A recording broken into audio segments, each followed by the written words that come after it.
Good afternoon, ladies and gentlemen. I'm so glad to have you here today. We will have a fantastic afternoon because we do have plenty of good news to share with you all. Now, welcome to the press conference of Wilbert Ross as he renews his VAA contract. And first of all, maraming salamat po sa inyong lahat. We all know time is precious, ang bilis ng panahon, but you are always here to celebrate with us and to share our moments when we have milestones like this at Viva. Kaya maraming salamat po sa inyong lahat. My name is Phoebe Walker and I will be your amazing host for this afternoon. Ayan. Okay. And of course, we are live. I believe we are live on the Viva Artist Agency Facebook page. So to all of you there who are watching, please do like, share, and comment and share. Be part of the fun. All right, today is all about making things official as Wilbert Ross renews his contract with Viva Artist Agency and continues to work with Viva in his upcoming films and series. Wilbert is set to return as Arkin Sanchez in the upcoming fifth book of the University series, Golden Scenery of Tomorrow, where he will star alongside Bea Binene. Beyond acting, Wilbert explored his passion for music with songs he released under Viva Records, including Di Ko Alam, Makaluma, and Langga. With Viva behind him and a new project ahead, the future is looking bright for Wilbert. Kaya naman, ladies and gentlemen, palakpakan po natin, Wilbert Ross! Hello, Wilbert. Yes, syempre, we have a photo with Wilbert. Congratulations on signing again. Ayan, another ₱1 million contract. 10 million peso. All right. Okay. Isa sa mga talented, I can say, artists we have here at Viva. Again, maraming salamat po sa mga kakapasok lang. Good afternoon. We have now started our VAA contract renewal press conference with Wilbert. Okay, Wilbert, bati ka naman sa ating press. Hello po sa lahat na nandito. Thank you po sa pagdalo. Thank you po at alam nila yung journey ko eh. So, sa ilang mga press ko din dati sa mga movies ko. Thank you po so much sa maging parte po sa aking journey dito sa Viva. And I'm happy na sign again with them. Okay, there you have it. Now we will start our press conference. I do have a lineup here. So now we will open the floor to your questions. Simulan po natin from the Manila Bulletin. Robert Requentina. Hi, Wilbert. Hello po. Congratulations. So, what can we expect now na nag-renew ka ng contract under Viva? What can you share so far? Yung book 5 po ng University series. Yung Golden Scenery of Tomorrow. And also, siguro po mas more music. Kasi maglalabas po ako ng album po siguro ngayong end of the year. This is my first album at madami pa pong iba. Okay. Wilbert, ewan ko kasi na-check yung Wikipedia, nasa Hello Love Again ka? Yes po, as kapatid ni Catherine. Okay. From Hello Love Goodbye and Oo. Hello Love Again. Okay. I'm so proud na part ako ng highest grossing film in the Philippines. Mhm. And then, kamusta naman working with the stars na si Catherine? May excited ba with the Alden? Wala po masyado. Actually, yung mga excited ako po nasa video call lang with Catherine. Okay. O, nanghingi ng sapatos. Yes, oo. Tapos yung pangalawa, sinabi ko buntis yung kapatid ko. Mhm. Yun lang naman po. Wala kami excited na talaga in person. Pero na-meet ko sila nung sa shoot namin. Shoot, okay. And then, pagdating sa music, masyado ka rin active sa music, ano? Yes. Sino pang mga gusto mo makakolab if ever na may chance or opportunity? Wow. Well, dream collab ko naman talaga ever since is si Miss Sarah G. Mhm. Talaga. And syempre gusto ko din po makakolab yung mga artists from Viva na mga artists from Viva Records po sa Viva like si Arthur Neri or sila Rob Daniel, yung ibang mga artists po kasi mga friends ko din. So gusto ko sila makatrabaho in the future sa mga projects po. And mukhang possible yan because si Sarah G is under Viva. Sana po in the future. I really wish. Yes. Alam ba ni Boss Big yung gusto mong dream na yun? Hindi ko po alam kung alam ni Boss Vic. Pero syempre, hindi naman yun basta-basta na magagawa mo lang siya. So, Yes. dapat sipagan ko din Mhm. para mangyari talaga siya in the future. Okay, congratulations, Wilbert. Thank you po. Thank you. Okay, thank you so much. Now, moving on to Irvin Santiago from Bandera. Kaya pala upo na ako.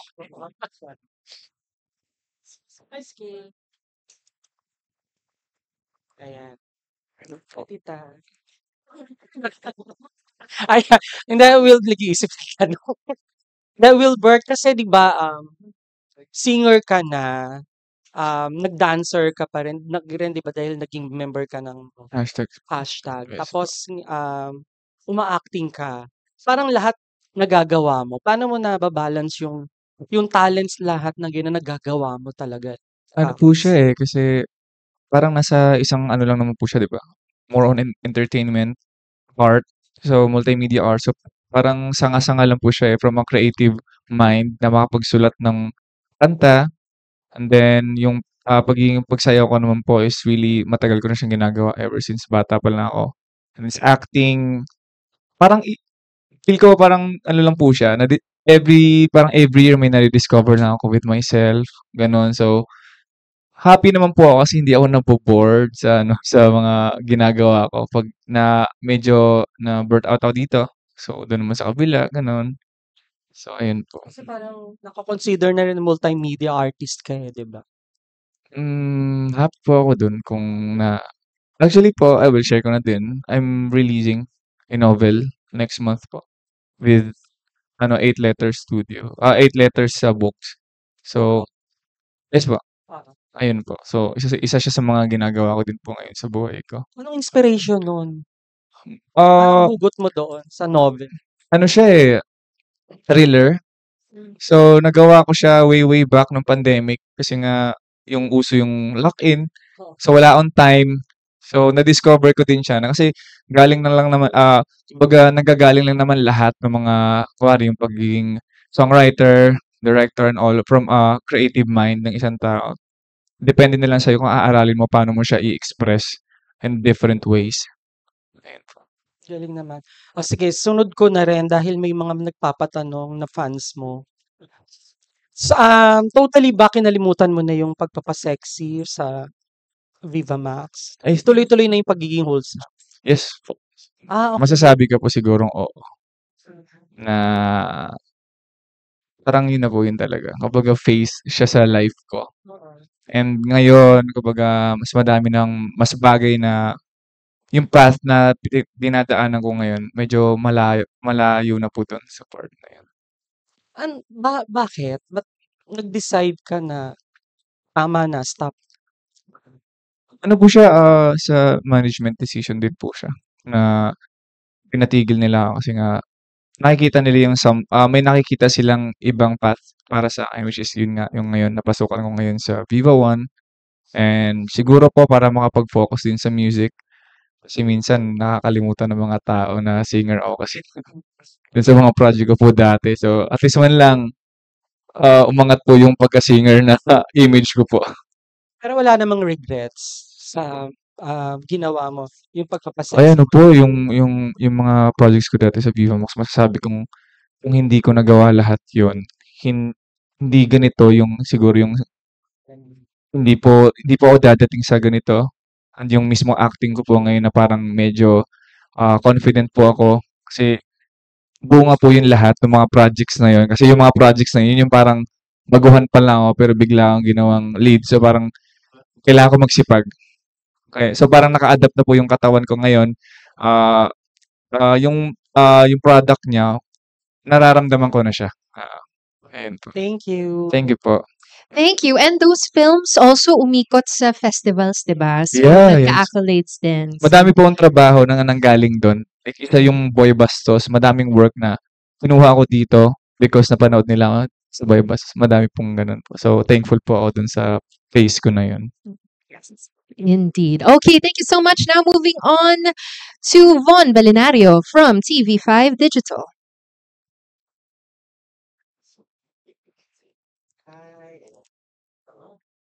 Nice.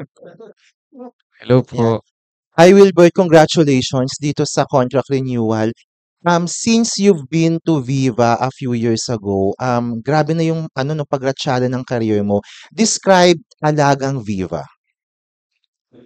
Alagang Viva, ano sila eh, kaya nilang ipalabas yung kinang ng bato na rough.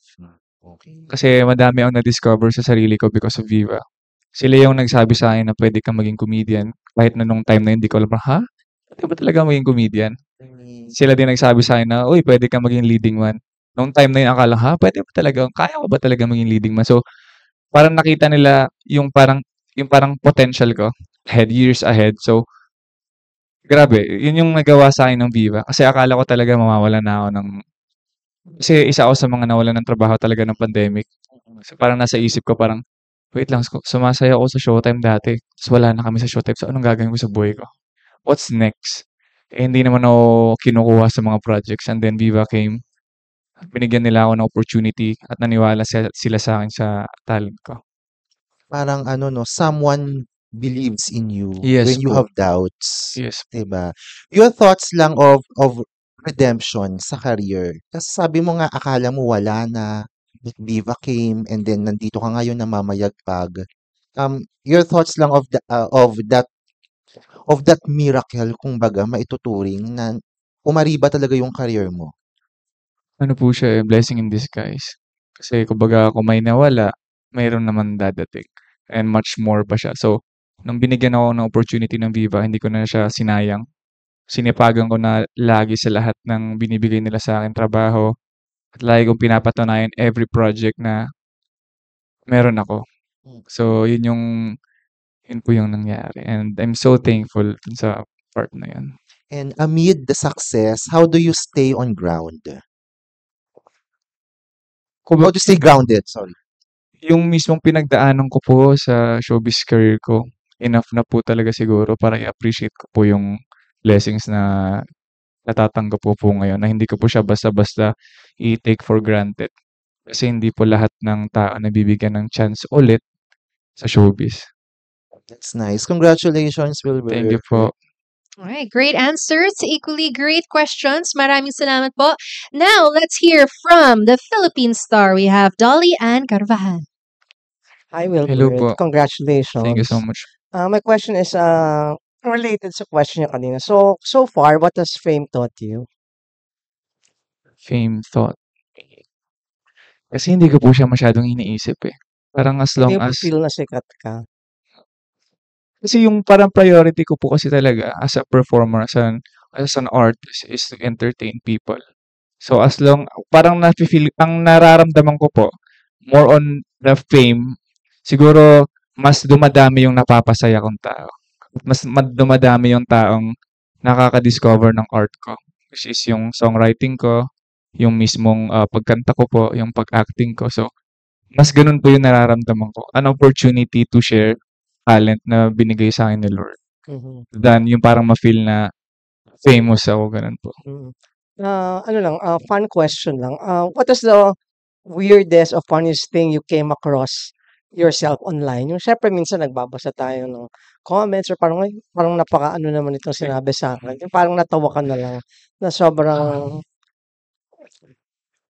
Isa po sa oo, pinaka-funny talaga. ridiculous. Biglang na-brought up yung pangalan ko out of nowhere dun sa parang issue na parang isa sa mga sikat na singer ng international singer na parang na-book daw gano'n ng one night. Well, way back. So parang, ha? Oo. Saan galing yun? Yung Sino singers? letter S, yun. So parang, Sino?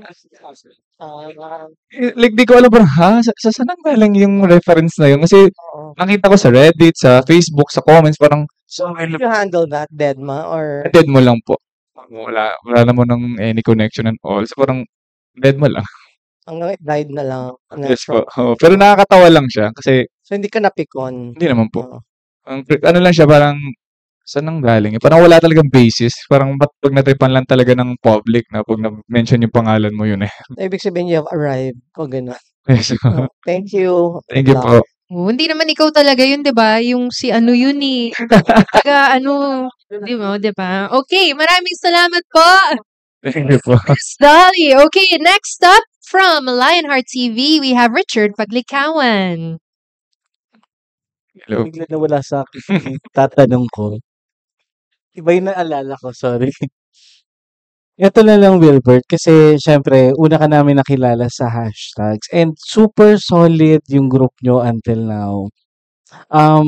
Kumusta yung samahan nyo ngayon? And kasi parang nakikita ko madalas kayong magkakasama and kumusta yung support nila sa'yo? Ever since naman po yung grupong hashtags, talagang supportive talaga sa akin. Lalo sa pagkanta ko, nung time na wala masyadong nakikinig sa mga covers ko, sila yung nakikinig.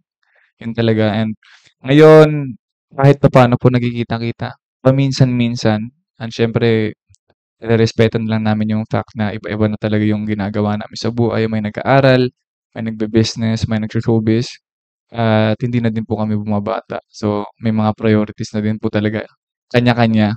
Yeah, pero until now po, hoping pa din po ako na may mga reunion na projects or reunion na mga ganap. Like, baka pwedeng makapagsayaw kami ulit sa showtime ng buo. Ganun po. And ayun, lalo na yung project na yun. Sana may project kami in the future. Hopefully, why not? Kasi halos buo pa rin naman kayo kahit Yes. magkakaibang projects kayo. And since renewal to ng contract ni Wilbert, no? So, this time, kung ikaw tatanungin, ano yung gusto mong gawin this time? Siyempre, sinabi mo kanina magfo-focus ka with your music. Yes. Ano pa yung mga gusto mong gawin? Kasi mahaba pa yung taon na talakarin Like, nito. gusto kong gawin. Kasi po, sa totoo lang po, I'm really blessed na talaga with projects from Viva. So, parang wala na akong mawi-wish pa talaga. Kasi nabibigyan talaga nila, hindi naman nila ako napapabayaan talaga. And gusto ko po yung lagi sila may nai-envision sa akin na parang 2 years from now, eto, ganito, ganyan. So, more on wish po siguro ano lang, parang gagalingan ko na lang po lagi pag binigyan nila ako ng projects. At isa sila sa naniniwala talaga sa akin ngayon. So, ayun po. Kung may, yung parang, okay na po ako eh. Madami po akong trabaho. So, thankful na po ako sa part na yun. Ayun. Congratulations. Thank you po. Thanks, Phoebe. Thank you. Okay, moving on to Random Republika. Pakinggan natin si Kate Adahar. Ay, thank you. Ano And po. congratulations with. Thank you po. Yung question ko, kanina nabanggit mo na management's decision yung hindi na magpa-sexy, no? Paano ba yung dynamics niya ng management? Paano yung pag-decide, pag-strategize ng career mo? Ikaw din ba yung nagbibigay o sila yung parang, ito yung plano namin sa'yo? Parang, May mga say po ako minsan na parang question na parang what if ganito? Pwede po ba sa ganito? Laging ganyan. Pero more on sa kanila yung mismong path po talaga na sinusunod ko kasi pinagkakatiwalaan ko po talaga sila kung ano po yung plano nila sa akin. Like, kunwari may mga projects po na parang ini-inquire sa akin. Tapos parang pag sinabi nila na parang hindi ka namin bibigay dyan kasi may ganitong ganyan. So, nire-respect ko po yun at alam ko na may reason lahat. Hindi po siya yung parang wala lang. So, ayun po, sinasabayan ko lang po yung agos ng plano nila sa akin. At the same time, gumagawa din po ako ng sarili kong plano sa sarili ko. Supporting them. Like, pinlano nila sa akin na, okay, pwede ka maging leading man. Pasok ka namin dito sa Wattpad. So, as a support po doon, nagsipag po ako mag-workout, mag-skincare, magpa-dentist, lahat. So, parang, yun yung mismong plano nila. So, supportahan ko lang para mas maabot yung plano na yan. and nabanggit mo kanina na parang na-save ka nga ng Viva at your low Yes point, po. no? Was there ever a time you thought of quitting showbiz or exploring other alternatives? Ano kaya yung mga yun? Wala po sigurong time na naisip ko yun. Kasi alam ko po talaga yung pagmamahal ko mismo sa multimedia na sa showbiz po mismo. Yung mismong pagtatanghal. So, ang lagi ko pong naiisip is, kung hindi man ngayon, definitely in the future. Yun po yung laging nasa isip ko. Hindi po never po ata na nangyari sa akin na nawalan ako na parang ayoko na sa showbiz, gusto ko na lang magtrabaho sa ganito. Laging, hindi, ano lang yan. Hindi ko lang talaga year ngayon. Maybe next year. Tapos next year, hindi naman year. Maybe next year. Hanggang sa mangyari yung taon na yun. Thank you and good luck. Thank you po. Okay, maraming salamat po. Next, from Anong Ganap, pakinggan natin si Erwin Ogawa. So, Hello okay. po. Congrats sa contract renewal. Okay. Thank you po. So, sinabi mo earlier na gusto mo focus sa music, di ba? So, curious na ako, sino yung mga influences mo sa music? Sino yung mga pinapakinggan mo? Mm. Sa totoo lang po yung music, yung method ko po ng music writing, hinahayaan ko lang po yung freedom ng utak ko. So, minsan po nakakapagsulat po ako ng rock, ng love song, ng malungkot, ng happy. So, gusto ko po yung thought ng yung freedom sa artistic freedom, and which is thankful ako sa Viva kasi sinusuportahan lang po nila. Na pag sinabi ko, boss, may release akong kantang ganito. Sige, game. Go. Baga, kasi ito po yung envision ko na pag-release ko ng kanta from here to that. So, wala po akong specific talaga na influence. Ayun po. So, parang gusto ko din magkaroon ng sariling tunog po kahit paano. Alright, and na-mention mo earlier na solid pa rin yung group nyo na hashtags, diba Yes po. nakikita pa rin kayo. And napanood ko sa isang vlog before tagal na close ka rin kay Vice, di ba? Yes, of course. So, up to now ba, you still get in touch with her? Yes po. Minsan-minsan po parang may mga messages, ganun. Pero kasi busy na din po. Kasi syempre busy din po si Vice po, si Ma'am Maganda. So, tsaka ang alam ko lang po, sigurado po ako sa part na talagang super supportive niya sa akin. At isa din siya sa naniniwala sa talent ko. Right, thank you. Thank you po. Congratulations again. Okay, maraming salamat po, Sir Erwin. And now, last but not least, we'll be asking Wilbert live. We have Aster Amoyo from TikTok, People's Journal at PM, fresh from Tokyo. Again. Wala lang. Anyway, Wilbert, congratulations. I think, kasi ang alam ko kasi dito, 5 years eh. So you Yes, po. completed your first 5 years and then looking forward to another 5 years with Viva. Yes. So, actually, sa kanina natanong ka, what do you look forward to dun sa next 5 years mo? Of course, meron ka rin nakaset na goal kung ano mga gagawin mo rin. Ang gusto ko lang din matanong, kasi you are a talented person, no? So, you sing, you compose, you dance, you act, and do other things. Ano ang pinakamalapit sa puso mo? Singing po talaga, music. Singing Kasi yun po talaga. yung, I think, pinakaunang nangyari sa buhay ko. When I was still 3 years old. And then, yun po talaga yung iba po yung saya na nararamdaman ko every time nagpa-perform po ako sa harap ng madaming tao. Sino influences mo sa music? Wala pong masabi na influence. Pero kung pinapakinggan po, medyo malayo sa tunog ko, pero gusto ko po yung kay Michael Bublé. Oh. Kasi meron din po kasing story kung paano niya. Ballad ka? Hindi po, yung parang gusto ko lang po pakinggan, tsaka yung story po ng life niya, kung paano po siya. Parang easy listening. Yes po, Oo. ganun po. So, ayun. On the spot. Are you in love or are you with somebody or are you in a relationship? Wala po, single po ma'am. Oh no, 28 ka na. Talaga, kasi sa dami mong nakakasama dito, sa dami mong nakakahalubilo. Wala pa. Wala ka man lang masasabing parang sino yung showbiz crush mo? Wala po eh, kasi parang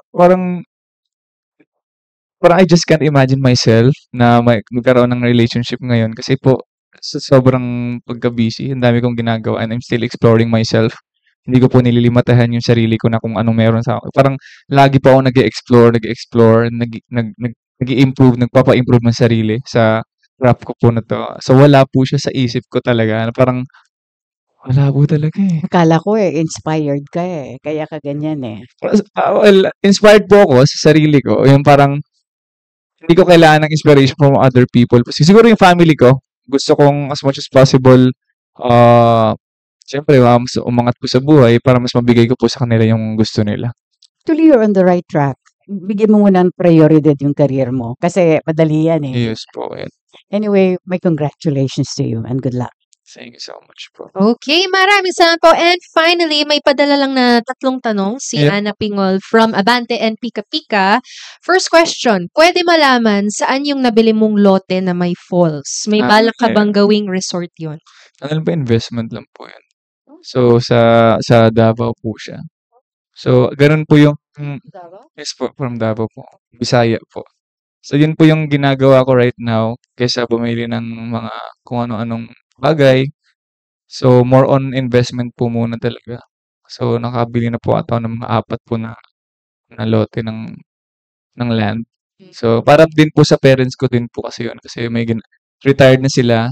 So, at least meron kaming coconut farm, may rice na farm, ganon. Meron din kami mga alagang hayop for them para may magawa sila and then nagkaka-income din sila at the same time. Wow, very, very smart of you. Okay. All right, next up, pwede din bang humingi ng clue kung ano yung project mo with our best athletes gaya ni Pacquiao, Efren Oo. Bata Reyes, etc. Libro ba yun? Hindi po siya project kasi po, sabi ko nga po, maglalabas po ako ng novel next month. Printing na lang po, inaantay yung printing. And then meron din po akong ilalabas na comics. So, ano po siya, it's a Filipino superhero na ako po yung creator. So, ginawa ko po siya. Isa po siya sa mga superhero po siya ngayon and I really, really hope in the future din na maging ako din yon in live action na maging project talaga siya in the future na kasi isa sa mga pangarap ko din talaga parang bucket list maging superhero kahit anong superhero pero yun mayroon naman akong ginawa mismo na ako mismo yung creator as much as well yun na din mismo yung maging project ko so and pangalan po niya is Atleta, the Filipino athlete superhero and inspired po siya sa mga atletang Pinoy, legendary Filipino athletes. At ayun, kakatapos ko lang po nung parang first arc ng story na sinulat ko po through script. At na-print na po yung first chapter. Baka ikaw din ang nag-drawing. Ikaw din. Hindi, wala na po akong, pangit ko po mag-drawing. Napaka-impressive mo kasing tao eh. Okay. Alright, and last question. Bakit ka naging interesado sa hydroponics? Yeah, hydroponics. Hydroponics po yung parang way of parang growing plants, vegetables na puro tubig lang. Ano po siya para din po sa parents ko. Pag madami ka, Paano yung lamok? ano po lamok pa? Yan ang pinagbumula ng mga lamok. Flowing naman po siya. Flowing po lagi. So, iba po yung iba po yung inspiration talaga pag yung parents yung naiisip mo. So parang as much as possible gusto kong may ginagawa sila sa buhay. Kasi 'di ba pag retirement po usually like yung tatay ko seaman, nag-retire siya. For 30 years may ginagawa, tapos biglang wala na siyang ginagawa. So binigyan ko siya ng yes po, to keep them busy and then nakakatawa din pala. Like sa kanila sinasabi nila mismo na parang iba din yung may nabubuhay kang plant or nag-grow mo yung sarili mong pagkain sa backyard mo lang. Tinuro ko po yun sa kanila. Ngayon, nagbebenta na po sila ng lettuce dun sa amin lang. Ganun po. So, happy naman po ako. At the same time po, new learning para sa akin po. At least alam ko na yun in case gusto kong magtayo ng malaking ganon. So, mahilig po talaga mag-research ng mga ganon eh. So, maliban doon sa hydroponics, meron din po akong idea about raising mga native chicken, goats, ganon. So, nire-research ko po yung lahat. Ini-stack ko lang sa sarili ko. And then, when time comes na parang pwede ko na siyang itayo, at least alam ko na kung paano siya itayo. Ganon po. Ilan kayo magkakapatid? 4 po. Pangilan mo? Pangalawa. Yung dalawa ko pong kapatid na sa Australia, yung isa naman, kakabalik lang sa US. So, parang ako lang talaga yung nandito. Teacher na kapatid, di ba? Yes po. Yes po, yung creator din po yun eh. Content creator din po na Bisaya, si Mikyat. Alright, palakpakan naman natin si Wilbert Ross. Amazing, amazing person na mas nakilala pa natin today. Meron ka bang closing remarks? Don't forget, we are also live on VAA Facebook page. I just wanna say thank you for everyone na naniniwala sa akin ever since na hindi po ako sinukuan.